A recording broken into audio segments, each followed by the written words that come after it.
Let's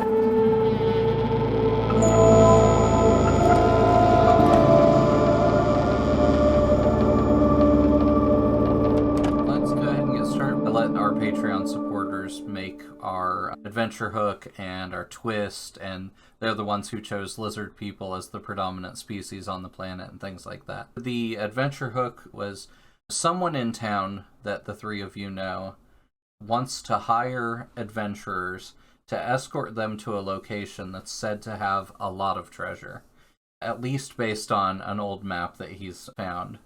Step 1. We need to decide whether your characters are standard or heroic. How powerful do you want your characters to be? Do you want them to be extremely competent, heroic, or do you want them to be moderately competent, standard? There's a pull for both, though. Chaotic low-level gremlins. Yeah, I do like the idea of being low level and be like, ooh, treasure. I've never seen this many copper coins in my entire life. Exactly. Yeah, and it's 1 copper coin. I'm rich. Is that real gold? I Amazon. Look at these bronze coins. They almost look gold. That hurts. That hurts. What a fucking mood. If we go the standard route, this will be the first playtest that we've done standard rather than heroic. And I would like it from a GMing playtesting perspective. Yeah. Okay. Yeah. I want to be a low-level little gremlin so badly. Awesome. All right. We are scheduling a particular length of playtime. In this case, it's going to be 2 hours. Our lovely Patreon supporters have come up with a villain and a twist. Then we would do session 0 and consent checklist, but I don't expect anything to get any more violent than a standard D&D session. If you do have any issues that you want me to avoid, feel free to send those to me in private chat, and I'll make sure to avoid those during the playtest tonight. Nothing is off limits. I could probably run a vampire game without blood if people asked me to. So I could not run a cat game without, or a tabletop game without a cat in the camera, though. That's impossible. She likes to be the center of attention. She deserves it.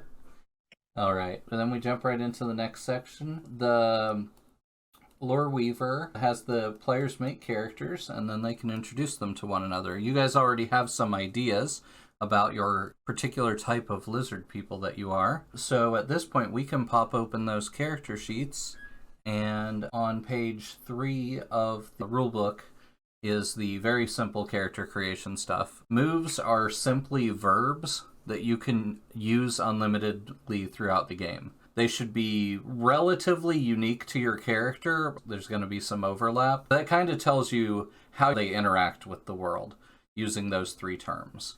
If you click on the word moves, it will send you to a website that has a random verb generator, and you can play with that and have it like generate 5 or 50 verbs for you to look at and see if you get any ideas. Also consider your character's subspecies, and that might help you figure out what some of those verbs might be. You don't have to focus too hard on it. You're only going to be playing the character for 2 hours, and if you have any questions, feel free to let me know. I just used the random generator. Yeah? And I got cry, chase, and bite. Ow. What more do you need in a character? Goblin vibes were strong with this already. Yeah. Oh, for sure. I do have one idea. Horned lizards have this defense mechanism where they will squirt blood out of their eye. Yeah. Is it alright if I word the word squirt? If you Sure, if want, somebody were to come up to me and like, I'm going to squirt, I would be so intimidated. I think the context clears that up completely, so. Completely. Andrew, you got yours? Yeah, I've got 3. I've got 2 I came up with and one I randomized: dissuade, disappear, and discover. Ooh, I like the alliteration there. Yeah, Nice. the random one was actually discover. Nice. I was like, dang, it fits. Yeah. That's awesome. Yeah, you've got a lot of bases covered there. Yeah. That really tells you a lot about the character already. So that's perfect. Awesome. With that out of the way, the next thing you're going to choose is 3 unique traits. These are adjectives that each will get a single use during the game. These are basically things that you can add on to a move to make it a little bit more powerful, a little bit more useful, a little bit more likely to succeed. And again, just like the other one, if you hit the word traits, it'll take you to a random generator. So I'm guessing that these traits, they seem like they should be positive things, right? Yeah, you're going to get a quirk for you to put in something that's like semi-negative, but you might be able to twist around and make positive. If you have something that's a little more negative, maybe save it for quirk. I have 2 traits down, but I'm trying to figure out the last one. So I literally have up like a page that's just like Mexican alligator lizard fun fact. Oh. It is an aggressive bite. They don't like being handled too much. I'm learning a lot of cool facts about this lizard, though. The true power of Plunged into the Dark, learning lizard facts. For some of the traits, through looking into lizards, I chose overconfident, aggressive, and devilish. Ooh. Ooh. I'm just so excited for aggressive crying. Yeah. Yeah, now look at how your traits play off your moves, and it'll give you some really interesting combinations that you can use to make some moderately powerful moves there. Anybody else? I got logical, cautious, and sweaty. I don't know if that... Does that last one work? That's awesome. Yeah, I love those for Dazzle. That's great. I love sweaty. That could help you out in a lot of situations, absolutely. Yeah, I was thinking it implies a little bit of slipperiness. Yeah, that's great. How about Zach? Okay, I got resourceful and endurable. Okay. I'll do he's a little guy. Awesome. So the next thing to get is either one piece of gear that has 3 uses, or up to 3 different gear items that have 1 use, or are infinite use, like a dagger isn't going to get used up, single use, meaning you could lose the item and that would be its use. So if you got disarmed, that would take up that use of that item. And is gun an option? If everybody else is cool with it, I'm going to reread the little setting thing that we have. I don't think it really says anything about that being impossible. I think maybe you might need magic to make the bullets. Whoever makes those bullets might need to be magical, but I don't have a problem with it if everybody else thinks it's cool. The reason why it's 1s and 3s is because if you're watching like a single episode of a TV show or a pilot episode specifically of a TV show, you almost never see somebody do the same thing repeatedly. This is meant to replicate that. Anybody else have any ideas for gear? So I was thinking this guy might be like former jester or a harlequin or something, right? So I wanted to give him a funny stick with bells on it. Yeah. That he would like shake around, and maybe 2 balloons that he can inflate. Does that work? Yeah, sure. Yeah. Okay. The funny stick can just be single use. He hits something with it and it breaks, or whatever he wants to do with it. Yeah, yeah. And you can do whatever you want with that. You could be like, this is considered like the worst possible rebuke of somebody. If you break your stick over their head, they're a pariah. I feel like it's more if I break their stick over their head, I'm a pariah. That's probably closer to how that would work. I guess that's the difference between standard and heroic. Yeah. Nice. Awesome. I want to give everybody a piece of setting gear. I feel like in a fantasy world, though, there are so many options. I'm just going to give everybody 1 additional gear slot, so you can decide what you want to put in that slot. Another single-use gear. In the Space Marines game, everybody had heavy armor. That was just the default thing. In a fantasy world, I guess it could be like a healing potion. Everybody has a healing potion. Wait, so in... Oh, sorry, go ahead. I'm just making my boy a little cowboy. Oh. Nice. So he has gun, and he has a little whip. Oh. And his appearance, he's definitely going to be wearing a little cowboy hat. Like the ones that like have the elastic band to keep it on. Nice. No, but think he's a crybaby cowboy. Yes. That is so exciting. I just imagine my guy is like a little bundled up, just small creature, maybe aspiring cartographer. So could I have like a scroll, Yeah. like for the side of a map, and probably like something to write on it with, so like a quill. Yeah, don't worry about like the things that go with it. They just count as part of the item. Andrew, I thought you might have had a question there. Oh, so do we have 3 slots in total now for equipment, or 2? We're up to 4. You can split it any way you want. I have it in 3s and 1s, but there's no reason you couldn't do 2 2s. Does anybody have any ideas for this, like, Jester Harlequin type character? Are you saying guns, Vyc? I should give him guns? Because you were doing the little thing. You know, you should have for my cowboy. You should have a sword in your stick that you can pull out of your stick. I would say either that or like the party poppers. Ooh. Oh, yeah.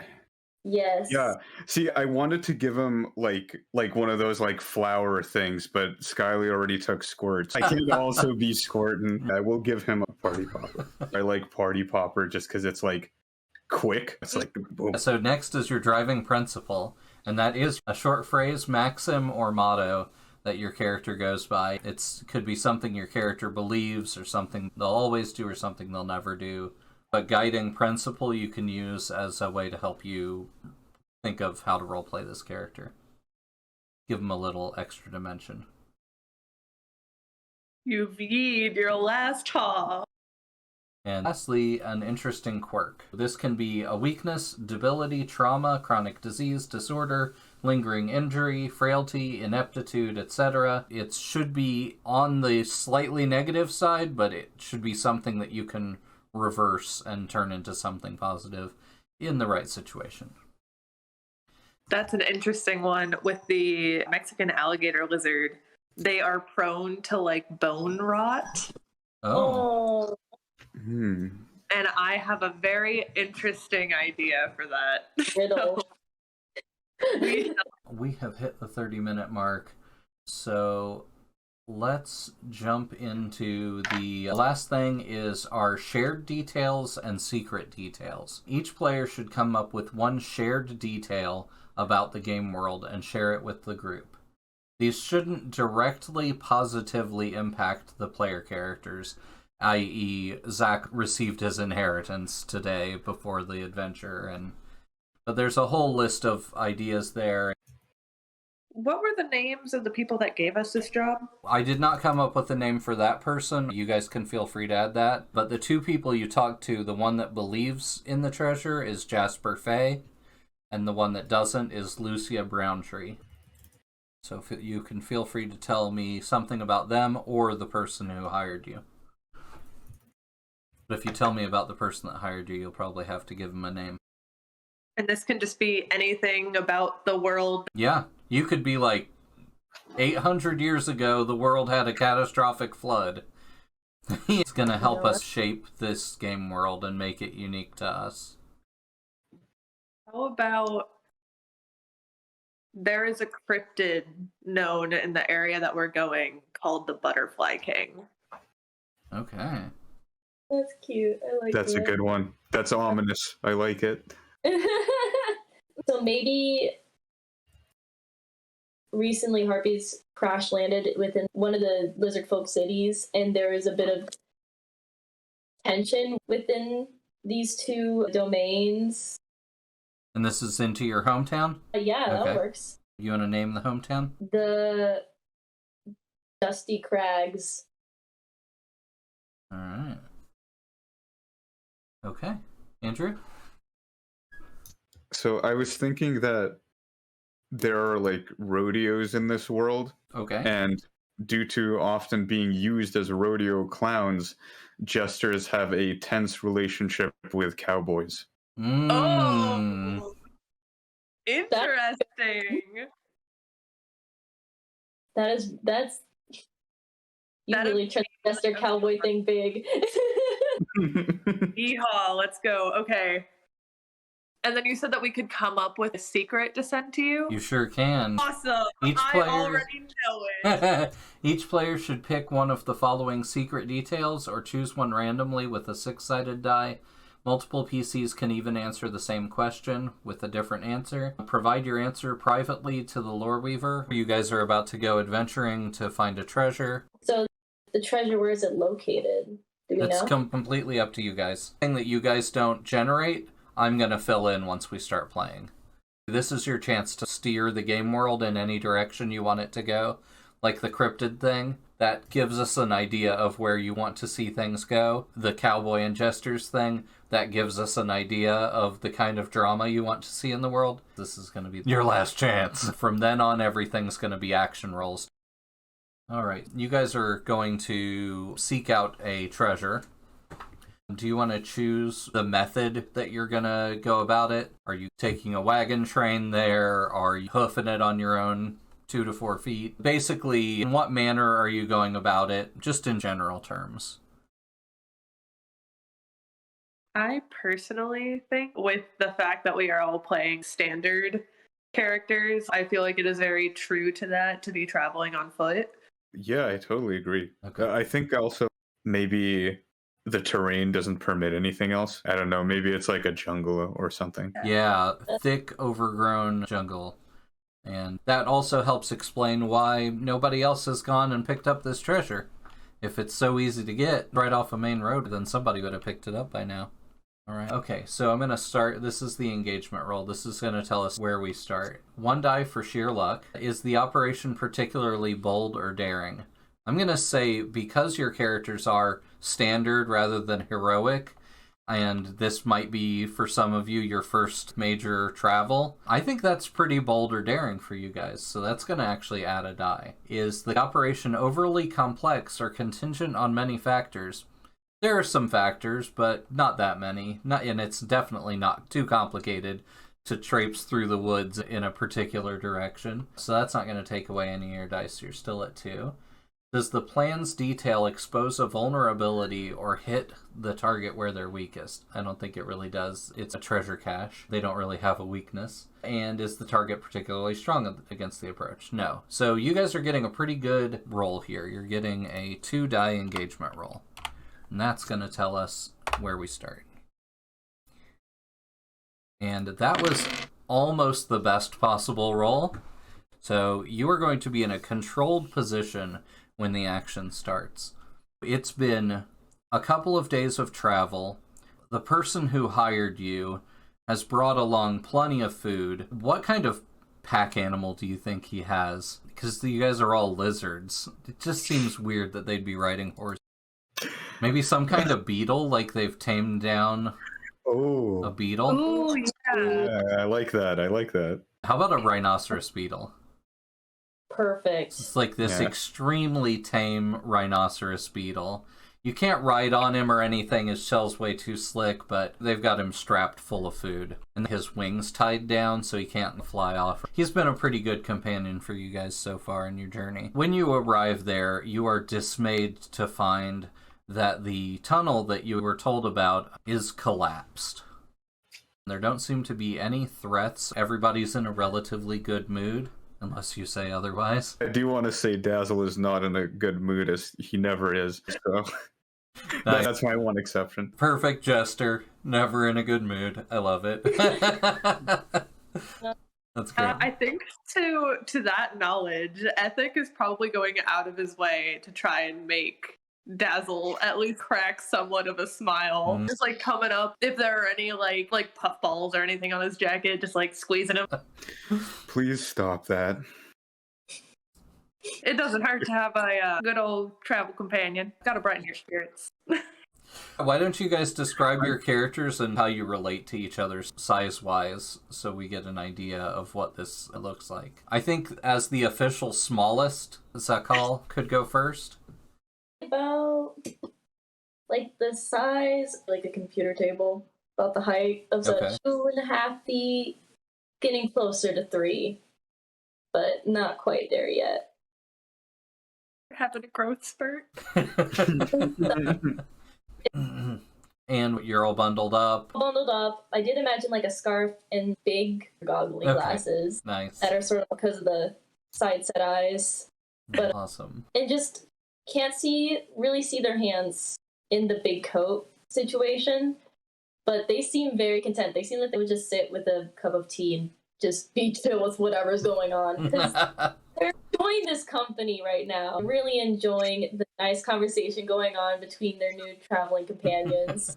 At least somebody's enjoying it. How about Dazzle, size-wise and everything? Dazzle is like substantially taller, but not too tall, like 5 feet maybe. He is, correctly as Vyc pointed out, wearing a classic like jester outfit, which he for some reason just wears around. And he's slouched, so he doesn't really look his full height. He's slouched over a bit. As he walks, the myriad bells which he is wearing and holding jingle with every step. Nice. Bringing merriment wherever he goes. Yeah. A permanent frown on his face. Yeah, absolutely. He looks very sad. Nice. All right, Ethic. All right, so Ethic I actually imagine being quite tall, probably a little bit closer to that 6 foot height. Okay. I imagine him being like a little bit lanky, definitely wears like the plaid shirt with the little like brown leather vest, the little cowboy hat, wears the chaps with the fringe on the side during like long stretches of like silence, will like linger behind the group just so he can crack his little whip as he walks.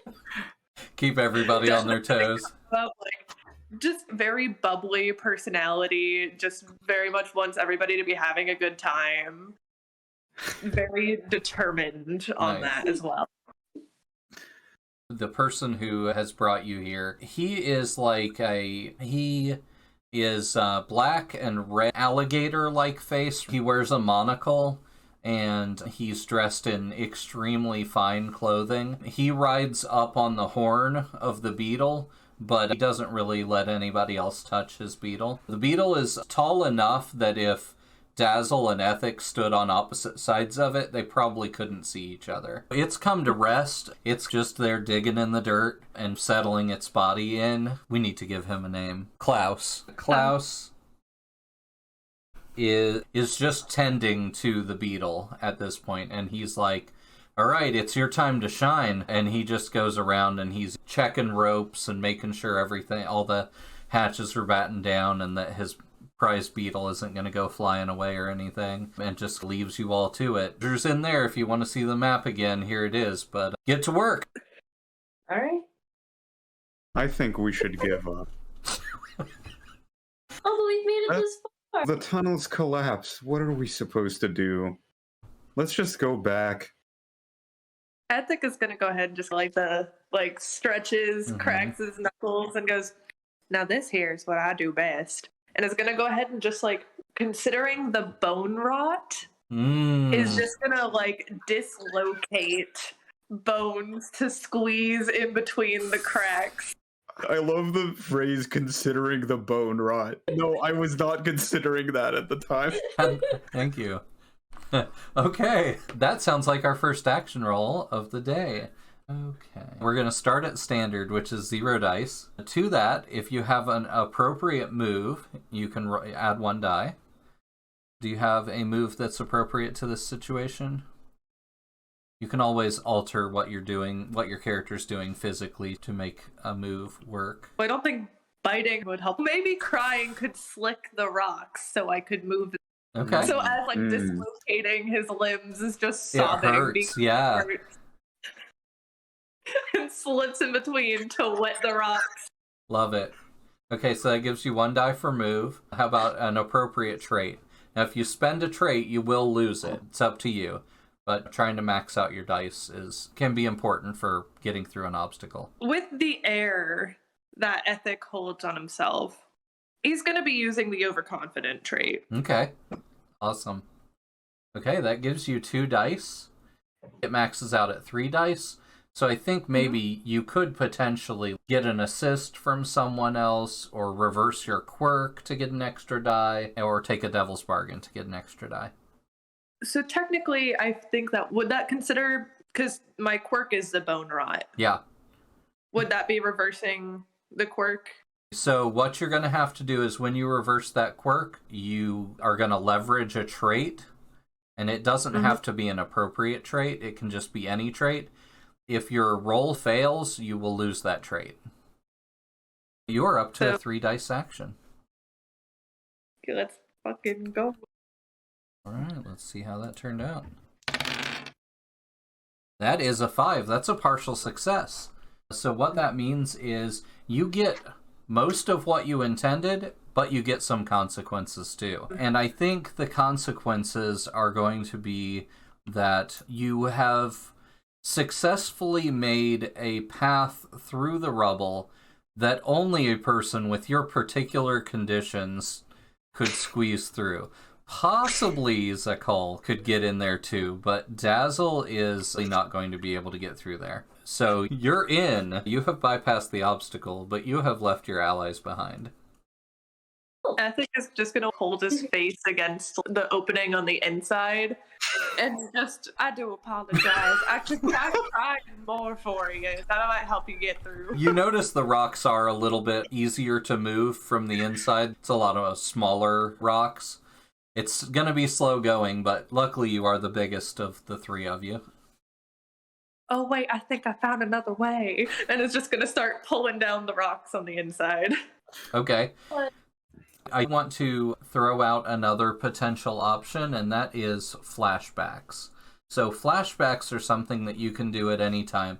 The game isn't handled linearly. You can always flash back to a previous time and have made some preparations that you think might be appropriate now to unveil. So depending on what you want to do, you just use a trait that is appropriate to the kind of flashback you're trying to use. You may have to make an action roll to see how well you succeed, or maybe not, but it does cost a trait. So that's an option. Your characters have a chance to prepare, but we don't do the preparation in advance. We like to do it when it's needed. Just to throw out an example, if your character wanted to convince another person with mining equipment to come with you, then we could figure that out and they could show up. Oh, I see. So it gives you resources in the moment. Can Dazzle go up to the rock wall and maybe use like a discover move to see if there's any particularly vulnerable rock that he might be able to dislodge with his funny jester stick? Oh, absolutely. Yeah, that sounds great. So the intent is to simply find a weak spot, or is the intent to use your stick to make a path? The intent is send the wall toppling down. Nice. Okay, yeah. So you're finding the rock that is holding it all together. I've wanted to mention this. If you use a trait and it's gone, you can use your quirk or harm that you take during the adventure to give yourself back that trait. If you self-penalize your action based on your quirk, feel free to use them early, because that gives you room to rebuild them. I think I will use a trait here, because I do have the logical trait, and I feel like that might help in a situation like this. Perfect. But can I also, if I'm using the logical trait, can I also be like, Ethic, please remove your head from the hole. Not only is it unsafe, it is also quite terrifying. You got it, buddy. So I guess this would be Ethic. Do you want to pay attention to what Dazzle says? Or do you want to try to give him an assist to give him that 3rd die by being like, I'll get my head out of the way when it's a problem, but I'm going to keep digging until then? I think I'm going to do the assist. Okay, so what you do with an assist is teamwork, describe your support, and then leverage an appropriate trait to give him +1 die to his action. If he fails, you lose the trait, but otherwise you retain it. Cool. Ethic is going to go ahead and just Actually, I think I'm gonna keep my head right here. I have better leverage over the rocks on the inside, but you do you. I'll move it when I need to. Dazzle is every day. I learn something new about cowboys. Awesome. And I will leverage the aggressive trait. Okay. Sweet. So that gives you 3 dice to roll for Dazzle. So it's just .3. If you fail, though, both of you might take consequences. It is a 6. Whoa! Okay, Nice. that is a complete success. So that means, Dazzle, you get to describe exactly what happens here. And Ethic, you get to keep your trait. So Dazzle walks up and he has this slightly nervous, slightly disgusted expression as he pokes around and prods and sees which rocks will just give a little bit until at last he finds one that doesn't seem to give at all, but it could if he slams it hard enough with that funny bell stick of his. And so he takes that stick and just wham, just slams it out of the way and gets out of there because the rock wall is coming down now. Yeah, you got a complete success, so that means that you get exactly what you intended, and I assume that you intended not to harm yourself in the avalanche. The rocks coming from about 12 feet up just roll out and off to the sides, leaving a nearly perfect walkway into the tunnel. And now that the light is shining in there, you can see the gleaming of jade deep inside the tunnel. Klaus perks up and takes his monocle off, and he's just using it as a lens to look deeper into the cave. And he strokes the rhinoceros beetle's horn. Could you have used that thing to ram it into the wall? Oh, yeah. They could have, right? Absolutely. If you used an action to convince him to do it, then yeah, you could have. I love seeing how other people solve a problem. I love it. So yeah, the tunnel is open. The jade is gleaming from inside, but it's really hard to make out what's in there. I think you're closest to it, but there's more than enough walkway for the 3 of you to get in. The beetle definitely can't go any further. So long, new friend. And I pat it somewhere before we I don't know how. Klaus looks over the horn and he's ready to swat your hand away from touching the beetle. But you finish before he gets a chance. Follow my friends. Ethic will go ahead and tilt his hat to the beetle. It was nice traveling with you, partner. Now might be a good time to introduce a thing called group actions. In a group action, you're all able to go about the same relative action as a group, so everybody gets the benefit. Peeking around in here in a safe way so that you can find the treasures. Zackle, you haven't taken any actions yet, so if you want to jump in with something. This is the first true adventures I've been on. They're enraptured in recording the path to the best of their ability from the start. Is going to, using resourcefulness, try to observe the best possible way to go about this cavernous area to find what we're looking for. That sounds awesome. Do either of you want to assist or do this as a group action? Help Zach with this, or do you all want to try your own things? Sure, I'm down to try a group action. Yeah, me too. Okay, Cat. This is Cassandra's butt over here. Cassandra. Hello, Cassandra's butt.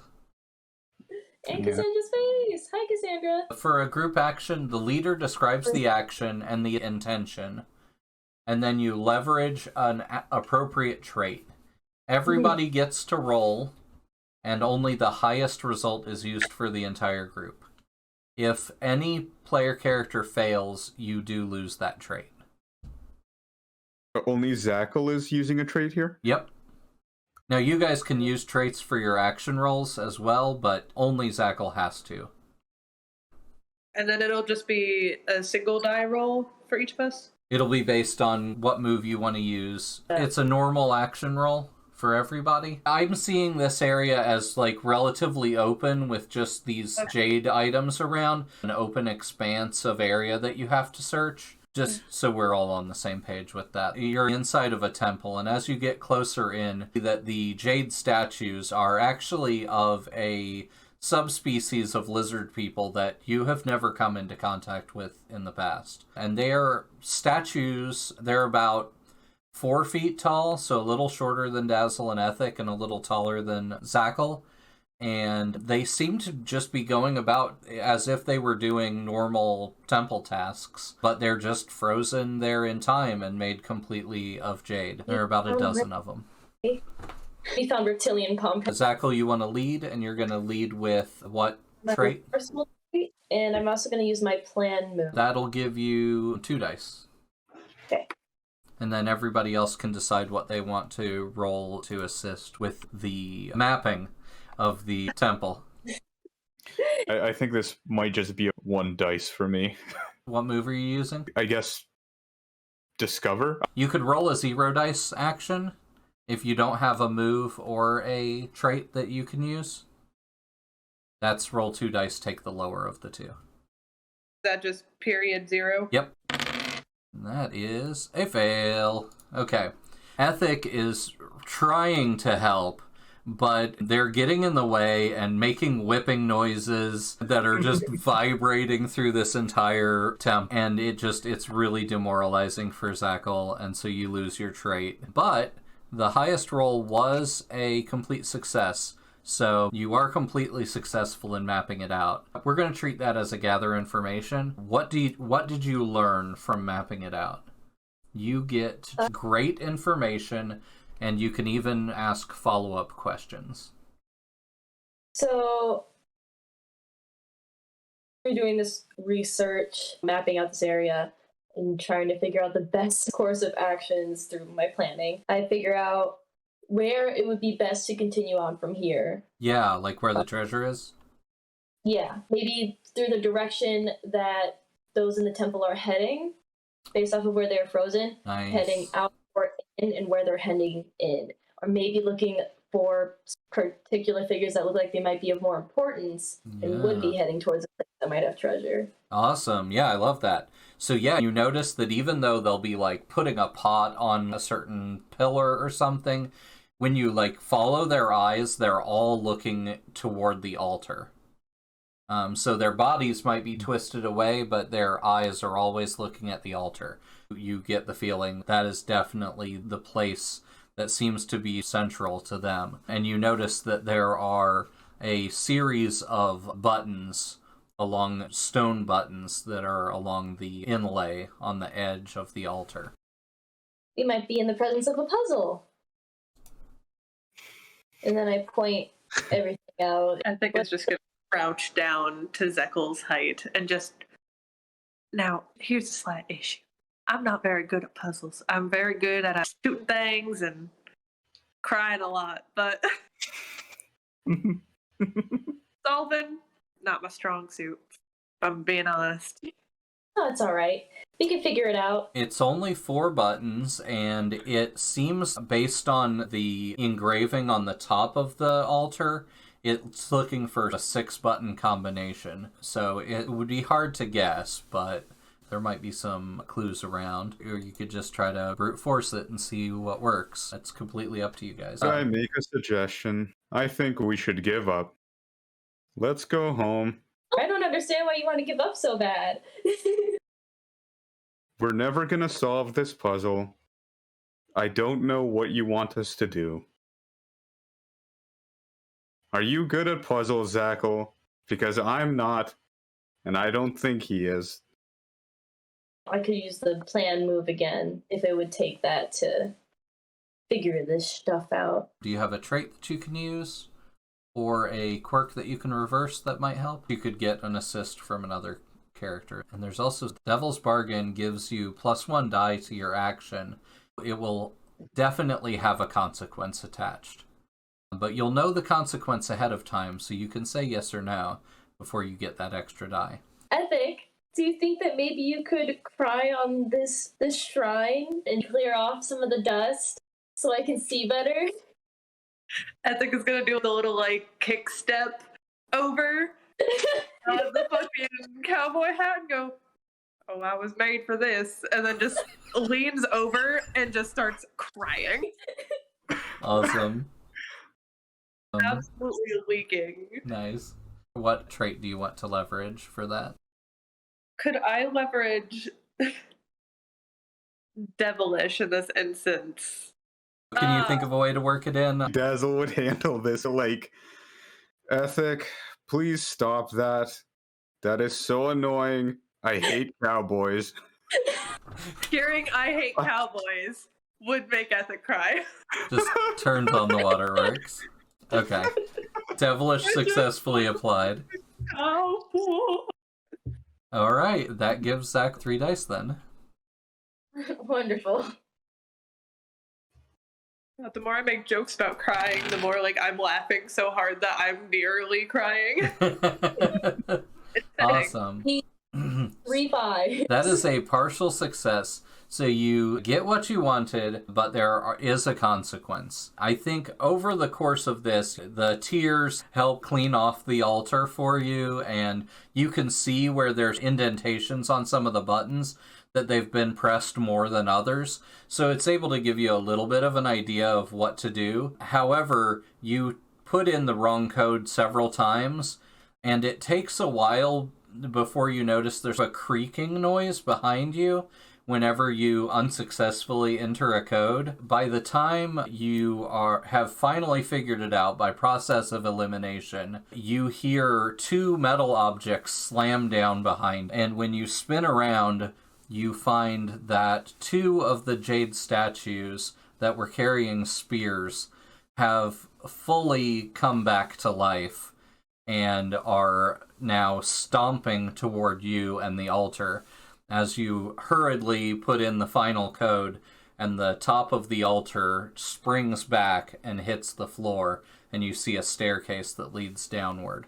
If you do not get down those stairs fast enough, you will have to face the Jade Guardians. To be fair, probably just no thoughts, head empty, just didn't even notice this shit happening. It's just like a chill, all right, let's go. All right, so that leaves Ethic and Dazzle. What do you two want to do? I think... So I have the action disappear, being a chameleon, and my quirk is also that I'm cowardly, so I feel like the moment Dazzle even sees the glint of a spear, he's vanished on the spot and probably heading towards the staircase. I guess the downside of that is that I can't help Ethic in any way. I have this party popper. So I was thinking, like, maybe the party popper just goes off accidentally when Dazzle is startled. So we might have to like put a quirk on the character growth in this instance, but it might still be like a good distraction. Yeah, it just happens to fall out of your pocket and explode.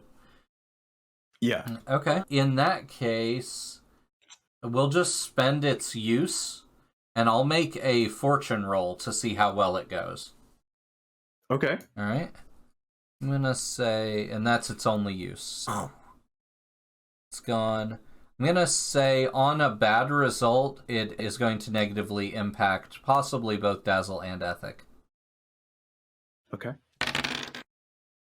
That is a 6. That is a complete success. Andrew, you can describe what happens when it pops out of your pocket. So it falls out of my pocket onto the ground, and it just explodes on the ground, immediately drawing the attention of the 2 statues that then go and for some reason start stabbing at it at the place where it exploded, as Dazzle himself has adopted the color of the temple walls and is already quickly scuttling off after Zackle. Nice, nice. And I think that gives Ethic perfect cover to head down as well without a roll, if you're down with Absolutely. That. Okay. Great. Zackle, you were the first down into the darkness, and it is dark down here. You can't see much in front of your face aside from what little light is coming in from that altar, and it doesn't look like you'll be able to close that altar back up from the inside either. So the 3 of you get down there, and it's pitch black. You're not sure where to go or what's down here, but you don't seem to be in any immediate danger. You hear the sound of the spears striking the ground for a few more seconds, and then you hear the sound of their feet scraping the stone as they walk back to their posts.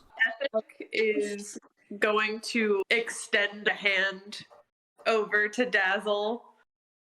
I appreciate you helping me, whether it was intentional or not. That was pretty cool.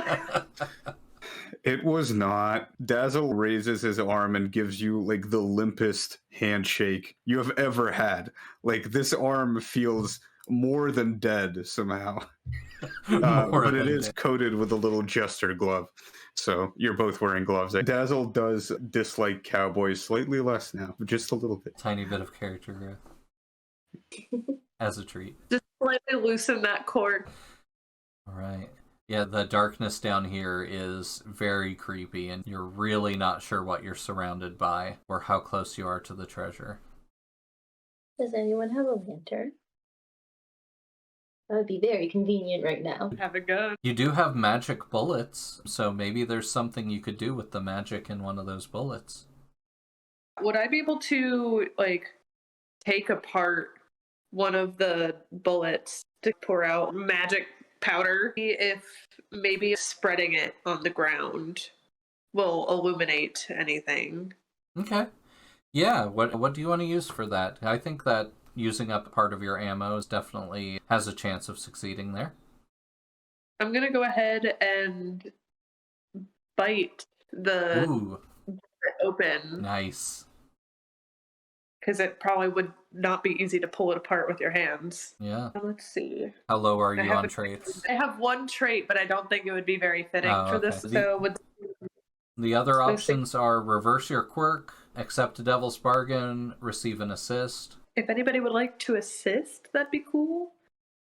And I'm like, I don't think I could aggressively spread powder. Ooh. Well, maybe I could. No, I think you absolutely could, especially if you wanted to use more than just one. Yeah, I'll use two. I'll keep one as a backup, but I will use two of them to hopefully illuminate the area. Okay.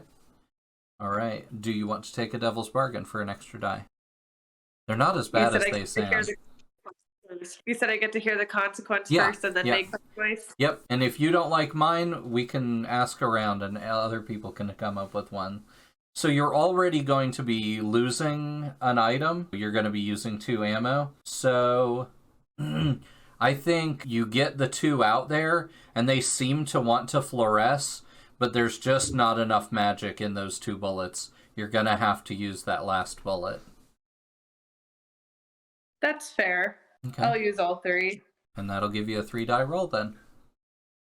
Huge sacrifice. I still have a whip. Hopefully we don't have to get it. That is a partial success. Okay, so you do use the extra piece of ammo, and you get it lit. It starts to fluoresce, and you've aggressively spread it all around you, so it starts to fluoresce under everybody's feet. You can see that the room you're in is not actually all that large. It's only about 15 feet by 15 feet.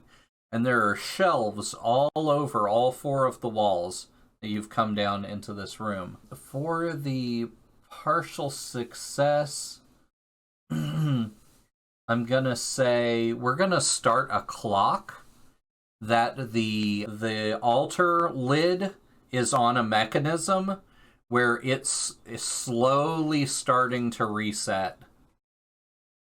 Oh, geez. So we're going to start a 4 clock. Once we finish that 4 clock, the altar is going to reset and you're going to be trapped down here. Start that clock and we're going to put 1 tick on it. So you can already see that it's starting to move back into position. There's another thing that you can do, and that's called resisting consequences. So if you ever want to say no to a consequence, you figure out how you're resisting it. And you make a resistance roll. A potential way you could resist this thing is by going up there and using something to like wedge in to stop it from closing. You don't have to resist. As consequences happen during the rest of this, every time you get more consequences, that door might close a little more. When you say that it's a 4 clock, does that mean 4 actions or 4 consequences until that door is closed? 4 consequences. If you roll a complete success, there will be no consequences. Oh, I see. Yeah. But if there are consequences, it's probably going to be that door. Yep. I see. Okay. Yeah, because there's nothing else really down here to hurt you. I get to spend all those consequences closing the door. The treasure that has met your eyes comes as a shock to almost all of you. You see these small, 3 or 4 inches tall, little figurines of different species of bugs, and you recognize them. They're Buggymon, little collectible figures. And this place is chock full of them. You've never seen a complete collection of Buggymon until today. They're special edition. And they're ancient. Apparently people have been playing this game since way longer than you were born. So, yeah, the walls are just covered in them. I don't see any treasure. Let's go home. You don't understand. These are all in mint condition. Do you know how much this is worth? No, let's go home. We have to grab as many as we can. These would be spectacular on Lisbay. Zackle, do you really like these things that much? Yes, yeah, absolutely. How do you presume that we're going to be carrying them to keep them safe? I open my coat, which is full of pockets on the inside. Nice. Love it. To expedite this process, my quirk, which is klepto, to make this process a little faster. Ooh, nice. My little jacket. All right. Obviously, this would go faster even still if it was a group action, but that's up to everyone. I think Ethic might keep the door from closing. Okay. In that case, why don't we do that as a resist roll since it was your consequence? Going up the stairs and like looking around, knowing that 2 of them had spears. They did stop moving. They have not yet fully solidified, so their spears are still accessible. Could I manage to take their spears to try to like pry the door and like keep the door open? Okay. 0 dice for standard. If you use an appropriate move, you'll get a die.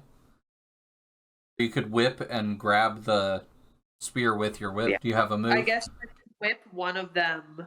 I'm gonna bite and pull away. So for the move, you're gonna bite your whip to get extra tension to rip it out of the thing's hand. So that'll give you 1 die. I have no traits left. Okay, so you can use a trait when you have no traits left, but your character gets taken out in the process. We can determine a fictional reason that you get taken out. We get to decide that when it happens. Rolling a resist has a 5 out of 6 chance of you getting taken out in this circumstance. You can do it. If you roll a 6, your character will not be taken out. Boy howdy. But you will succeed whatever you roll. Boy howdy. And that is a 3. Alright, you resist the effect but must spend the trait. Since you don't have a trait to spend, your character is taken out.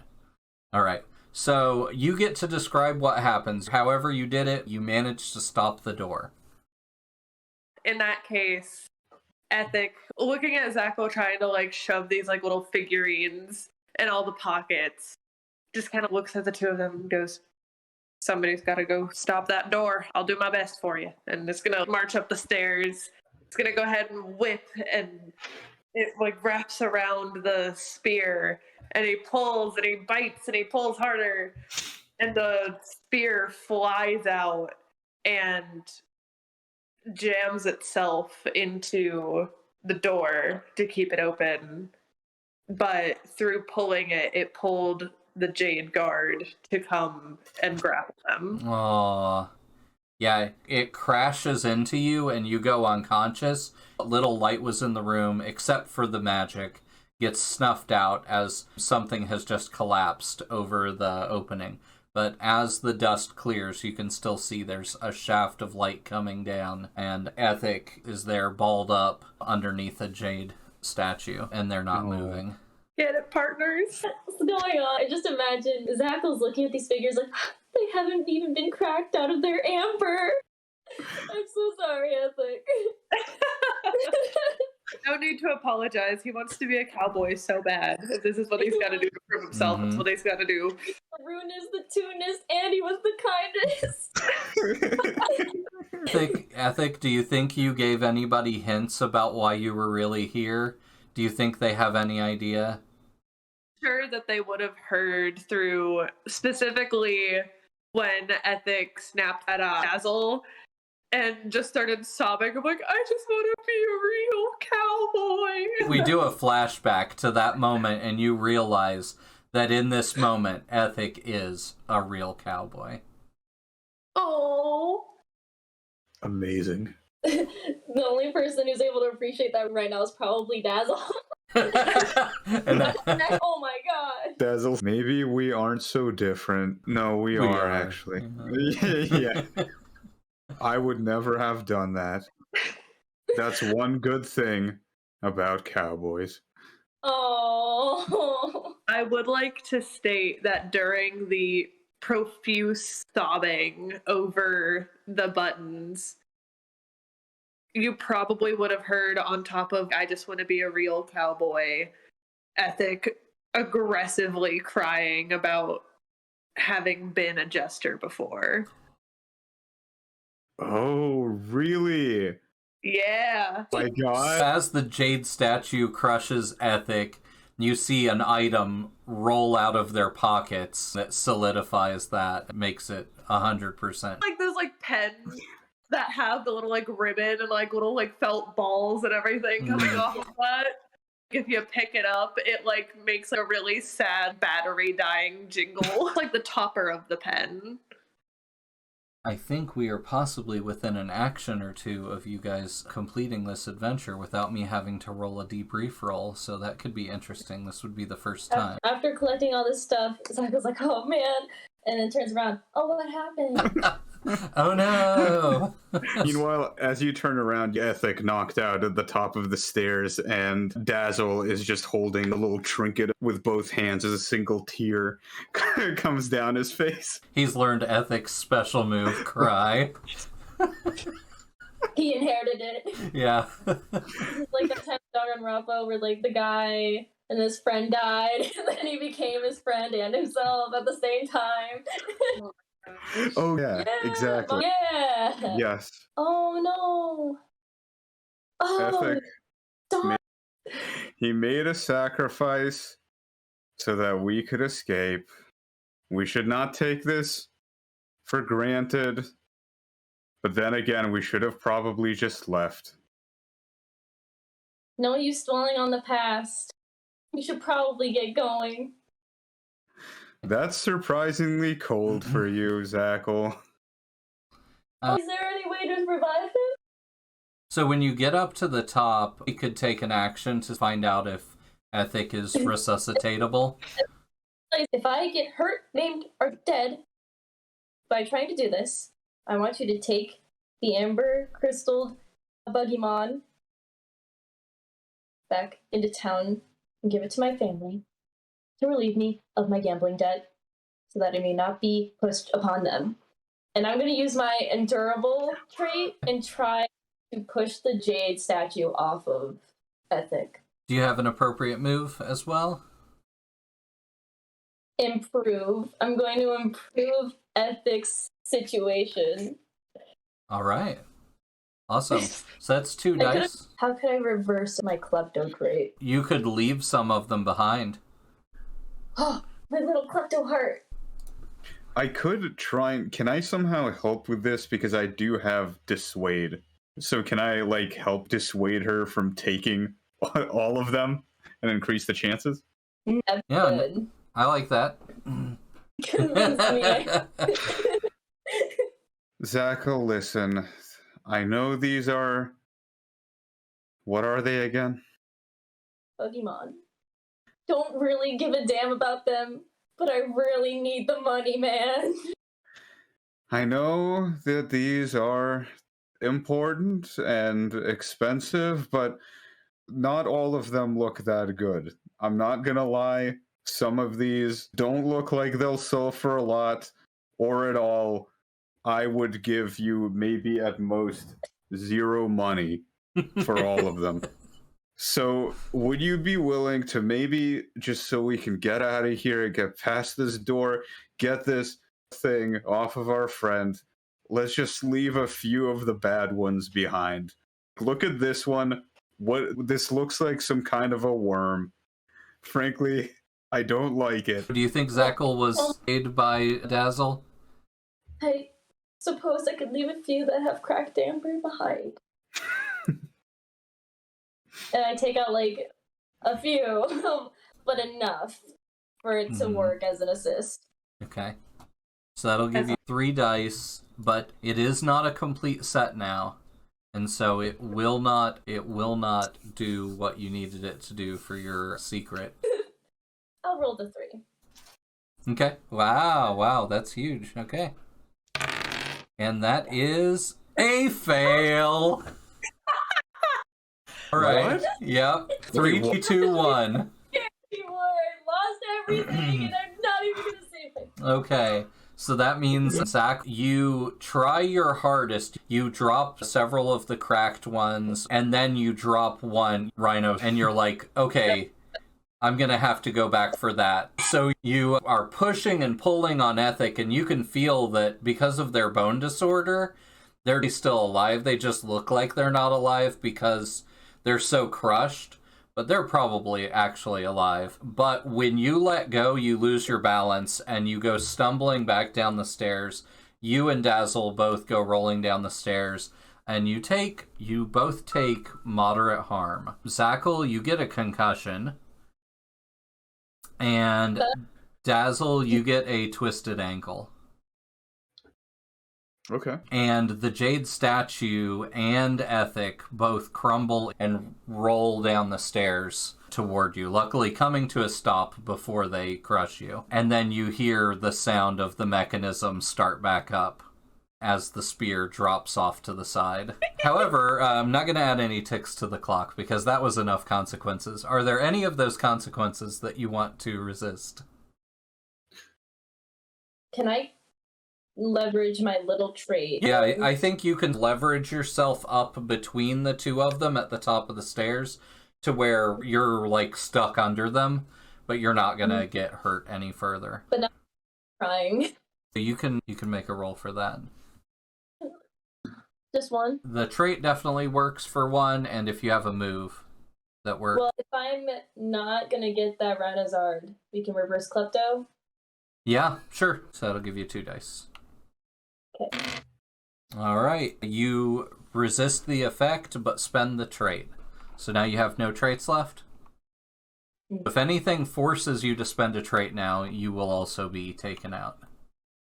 Okay, that means that we reverse time. You are up there, you've let the item fall, and you are up there crouched into a corner and preventing Ethic and the Jade Guardian from collapsing into the room with you guys. So in that case, both Zackle and Dazzle don't take any harm. Okay. Because nothing rolled down the stairs. But because of the help, I still lose a trait in that, right? Yeah. Okay. I'm out of traits too. Okay. This is about to get interesting. So, Zackle, you're in a pretty bad position. It's going to be hard for you to get yourself out, so this might fall to Dazzle for any chance of you guys getting out of here. What position are we in now? I would say you're in desperate, because all this weight is on top of you. Dazzle's just in risky. Okay. So I'm being crushed as well. Slowly. You're having to hold up their weight. I'm just thinking, the tools I have at my disposal right now are 2 inflatable balloons, but I do have Discover, which might help me find something in the room. I don't know, do you guys have any suggestions for what I can do here? Maybe the reason you carry balloons is because your particular species or subspecies has helium glands. I know what you're thinking. Do you think it would be enough to give me some kind of advantage? That would depend on the roll. Yeah, you can attempt anything. It would depend on the roll as to whether it's enough. Drizzle, whatever you're thinking, please do it fast. Here's my rope. Oh, cool. I've got Nice. rope and balloons now. I'm gonna get out of here. No, I'm just kidding. I'm getting out of here with my balloons. Yeah, I'm gonna. I can create a swing between these two balloons and float away by myself. Isabel from Smash style. Yeah, exactly. Like Isabel, like a sad Isabel. I think I will attempt what we're all thinking here. I'm gonna blow up an inflatable balloon with my helium gland, which is inside of my mouth, and make it nice and big so it's got a lot of helium in it. And then I'm gonna attach both of the balloons to the statue and just use the discover action putting together this idea when I'm handed the rope, or is that too much of a stretch? I love that, actually. Yeah, that's perfect. Yep. Okay, yeah, so I discover that usage of this, Yeah, and then you have the balloons in your hand, and you were getting ready to blow them up, and then Zackle throws down the rope to you, and you're like, light bulb, but it's gunpowder in your hair. Yeah, I'll do that. I'll tie the ropes, and then I'll try and lift it up. You can take a devil's bargain for an extra die. What would the consequence be of the devil's bargain? I think maybe you'll leave something down here by accident that people will be able to trace back to you. They will know that you are the looter. There's probably our footsteps in the dust, right? In the gunpowder. Aside from that... Could be just something random that falls out of your pockets, too. Oh, what if I drop pen top thing in the process of all of this? Yeah, sounds good. Yeah, those pen toppers are, like, unique to each jester. And if another jester sees that, they'll know exactly who it is. It's your fingerprint. Right. And it will be... Ethic. Okay, we have to let Ethic make that decision because we can only do things to our own character, but as long as the other character is cool with it, what do you think? Yeah, because I'm conscious right now, and would probably do a lot to be not unconscious. Awesome, then Ethic's topper gets left down there. And it's also potentially going to offend or anger Ethic if they ever become conscious again, to know that it was left down there by accident or potentially on purpose. All right. So yeah, I think that absolutely counts as a devil's bargain. You can roll an extra die. This is for all the marbles. 3 failure. Oh, no. Damn. Okay. The balloons and the rope, it all works. The balloons get lifted up into the air, and you see the rope starting to pull, and you're like, I hope I put enough helium in those. You blew them up to, they were really big, like bigger than you've ever got them before. And the jade statue starts to lift off Ethic, and Ethic kind of rolls to the side, still unconscious. And that's when you hear this loud thud, and a second spear comes and just stabs you right through the shoulder, and like pins you against the inner wall near the top there. Unless you resist, you are going to have a spear pinning you to the stone at the top of the stairs. I need a trait to resist, right? You can resist with just a move, but if you don't roll a 6, your character will be taken out. That's not high chance. You have rescued Zackle. So Zackle is now going to be able to take full actions again. Zackle immediately is just like using their klepto trait to get more shit off the ground again that they dropped. Ethic just goes sliding down the stairs. Oh no! Past Dazzle, who's pinned there. Out of character to recover a trait. That's Oh like yeah. Okay, yeah, I'll give you that. Okay. So yeah, Zackle recovers one of their traits from being a klepto again. I'm gonna recover endurable. Okay. Dazzle, you want the chance of resisting getting stabbed through the shoulder, or stay in the game? So, like, I could do that with disappear. Yeah. Zackle is going to need the spear, not necessarily going to need me right now. So I will try and resist this with disappear and try and disappear in the nick of time. I will resist being stabbed by trying to vanish and dodge out of the way. So that's only a move. Okay. I have no traits to spend. Okay. With a 2, you spend a trait that you don't have, and you are taken out. Yep. You have an idea of how you want to be taken out? You do successfully resist, though. You turn invisible, and then... Wait, so I successfully resist getting stabbed. Yeah. The spear, as it flies by, it flies so close to Dazzle that it literally takes one of the bells off of his hat and pins it to the wall instead of him. He is so shocked by this that he just falls unconscious with his eyes open like an opossum playing dead. Your foot comes down on Ethic, and you follow Ethic sliding down the stairs.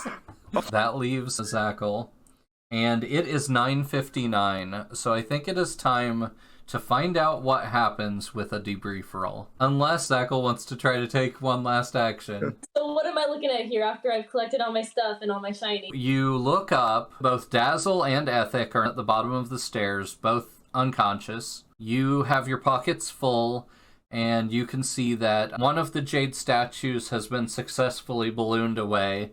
The other jade statue is standing at the top trying to wrench its spear back out, and it looks like, and then it pulls the spear out, and it's just standing there waiting for anybody that comes up. I look down at my old friends, and then I look up. I skitter up, and then I squirt them in the eye. I squirt them. Oh, yeah. Awesome. Okay. Great. I'm going to use my plan move and also somehow reverse my klepto trait, my greediness. Yeah, you do have everything from down here. You have been a good klepto. I did what I came here to do. Yeah, I'll allow it. So we're looking at 2 dice. I've got a devil's bargain if you want to entertain it. This is the very end, do it. You're going to squirt so much blood that you're going to be lightheaded, so... What do you think? Okay. Worth a die? Yeah. Okay. Alright, 3 dice. Ooh. And that's a partial success. So you can describe what happens when you squirt him with your blood from your eyes. I skitter up with my stuff. And it just smears. It's a jade statue, so it's like a screen, like on a car window. Just covers up anything that I'd be able to see. And I'm just swinging wildly now as I tumble out. Yeah, okay. And so that's where we'll stop, and then we'll do the debrief roll and see how it actually all ends up. So 2 of them are unconscious down in the empty treasure hole. Okay, so for the debrief. I did indeed use my last haul. Yeah, okay. Start with 1 die for sheer luck. Did the PCs all get a chance to be bold and daring and take the spotlight? Absolutely. Did they miss opportunities for bold action? I don't think so. Did the PCs overcome obstacles at a good rate during play? Absolutely. Did the PCs get bogged down by a single particular obstacle? I'm going to say no, but it's on the edge. So that's a 3 die debrief roll. This is for all the marbles. And that's a 6. That's a complete success. That means that in the end, it is a victory. The PCs win, plain and simple. So, what might that look like? Zackle is probably the only person that has a chance of getting out alive. Think you just stumble toward the exit, lightheaded, with spears flying past you every now and again? And when you get out... All the pockets full. Double width of your character. When you get outside, Klaus just picks you up and spins you around like he's the happiest person that's ever lived. And he's like, Zackle, you've paid back your debt to me with these. And he shakes you, and the rhinosaur falls out of your pocket. but the beetle catches it in its snout and hands it back up to him, and he goes, "Oh, I wonder what this was for," and he recites some words that he had in his pocket, and you watch as all the jade statues crumble to dust. Oh, that's what that did. And he puts it back in his pocket, and he's like, "Should probably go back and get your friends." Write a story for them in celebration of my gambling debt being ramified. Them being alive is good too. Yeah. All right, that is the end of the Plunged into the Dark 1.25 playtest. What did you guys think? That was so fun. That was really fun. I completely agree. Awesome. We've had a really good time playing it so far. Little chaos gremlins. I knew it. I got the vibe immediately. I feel bad Ethic got taken out so quickly. Oh no, that is exactly how Ethic would go. It was perfect, though, in my opinion. You handled that extremely well. It was very yeah. It was very yeehaw. Yeah, it was very in character. He's a rootin' tootin' boy. You might live to break those bones again, too. I love being able to play in like a one-shot setting where like the character I create, always super fun to play, but if they die or if they take this big sacrifice, like it's not detrimental to an entire campaign. Yeah.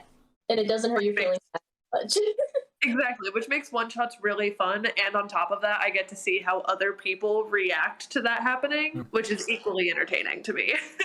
We also have a rule, if your character gets taken out early enough in the game, you can make a second character and just drop them into the game. Oh, nice. But I wasn't sure whether it was early enough for me to let you know to invoke that rule, but... We were already an hour in. Andrew, you were going to say something? Oh, I just really liked the Devil's Bargains. I feel like that's a really fun mechanic because there's a lot of improvisation there and you get something for it too. And also the other thing I wanted to say is this was like pretty hard. This was no cakewalk mechanically. You would think that a game with such light rules wouldn't be... It was originally intended for heists, and so I feel like it still has that heist feel no matter what you do. And yeah, they can get tough, especially if the dice aren't treating you nicely. Our last game, they rolled like one success the entire evening, and they did crit once. And one of the characters like unleashed their power move and rolled a complete fail on maximum dice. That was pretty hilarious. The good thing about failing is that you fail into an interesting position. You don't just fail, I guess I'll try again next time. You fail into something that hopefully is a little bit even more interesting. It was definitely funny every time we failed. Oh yeah. Like, even through the failures, it was really entertaining.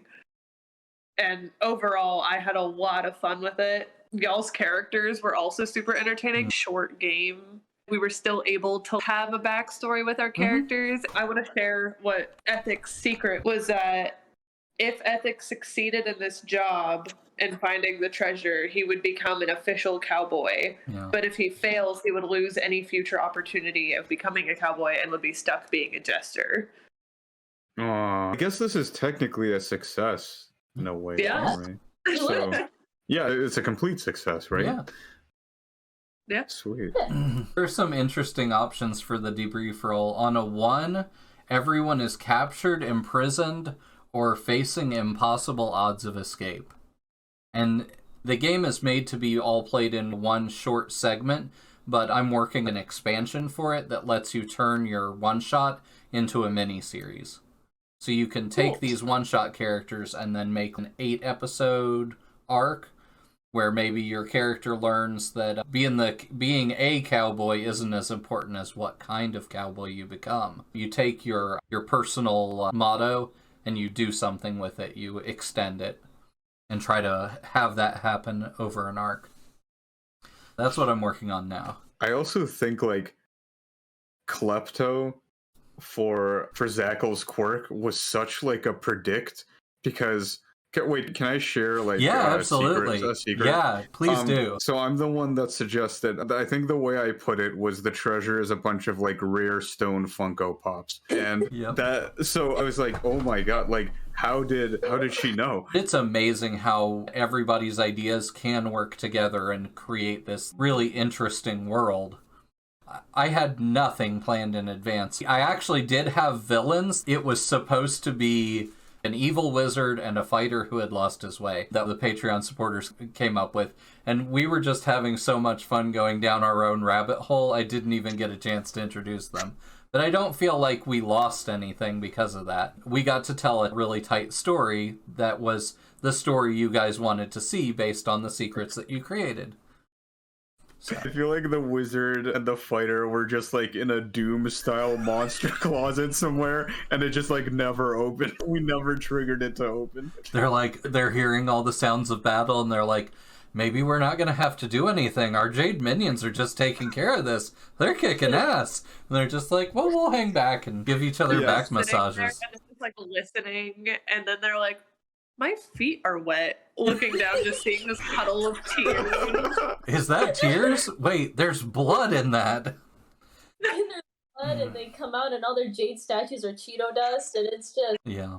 They come out like way after we've been gone. They just think that we've already They're like, died. our Funko Pops! We did leave something behind, though. They might come after them. Yeah. Oh, true. Oh, right. Because our little official... They're going to go down into the treasure room and pick that up and be like, let's go to the Jesters Guild. Let's find out who this is. Be like, Ethic was disbanded. But I'll tell you where you can find him. Yeah. I'm an official cowboy now. What you gonna do? Exactly.